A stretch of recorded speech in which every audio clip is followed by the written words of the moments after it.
Hi, we're going to have a look at a counting game. And why would you want to play this game?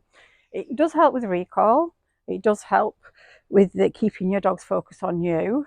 So that's helping to build your relationship. The dog's getting rewarded every time you put, say, a number and put a treat on the floor. So as with most games that you play to train your dog, this one starts stationary. And I've got two dogs with me today. So I'm not quite sure how this is going to work out. They'll probably both come, so I should probably have two treats ready, shouldn't I? So what I'm going to do is count to three, but I'm going to say number three in a different tone of voice so that it the dog starts to recognize something different is going to happen on number three. So to begin with, I'm just going to put treats to the floor and go one. Bonnie's interested already. Two.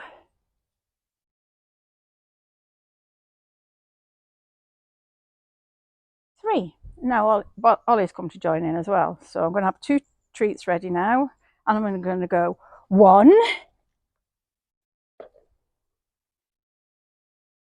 two,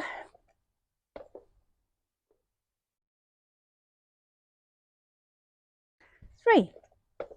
So I'm doing it slowly and allowing the dogs time to actually eat the treats before I say the next number. Once they've got the game established and they're looking for the treat as you say each number, you can start to take it on the move. So I'm just going to do it again where we stood.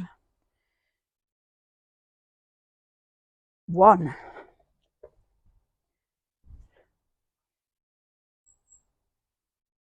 two,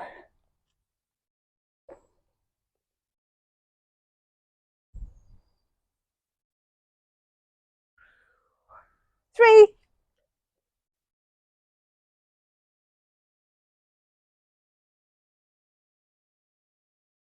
So they seem to be getting the idea of the game. So once you've got their attention and they're picking up the treats fairly regularly, the issue I've got here at the minute is that Ollie's eating his treat faster than Bonnie. So I'm having to wait for Bonnie to finish her treat. But if you're only working with one dog, you only have to consider one dog.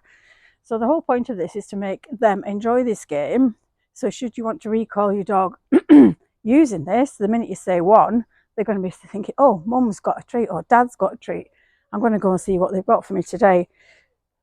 Or if you just want to get them to engage with you, maybe some things that they're a little bit wary of is coming towards them while you're out on a walk, you can start doing the counting game, distract them from what they're worried about. You can go one, and I'm going to take it on the move a bit. Two, three.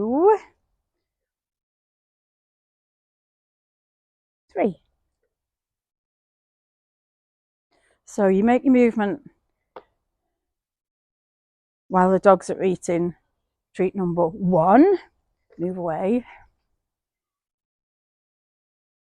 Wait for Bonnie to finish. Two. Ollie's ready. Two.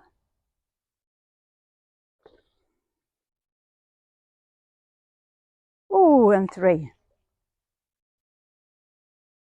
So it's important always just to put the treat on the floor rather than throw it because you want your dog to be able to find it.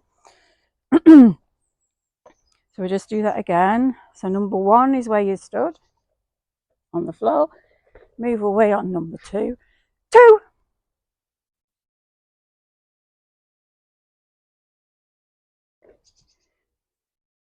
Then number three where you stood. Allowing your dog to eat the treat before you carry on.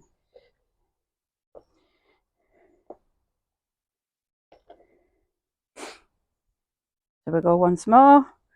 One where you stood. One. Move away. Oh, they're already joining me, and I even said number two. Two on the floor where they catch up with you. There it is, one. And then number three where you are then. So it's getting an emotional response to the game that you're playing, and then if you take this game out and you want to use it for recall or just to get their attention or to divert them away from something else, they've got that emotional response, the pleasure from playing that game. They associate it with fun and pleasure, and it'll distract them or get them to come back to you if you want to recall them. So that's the idea of the game. So just to recap once more, number one where you stood, walk away on number 2, say number 2, and then say 3 a bit more excitedly. 3. There we go. So that's the counting game and its uses.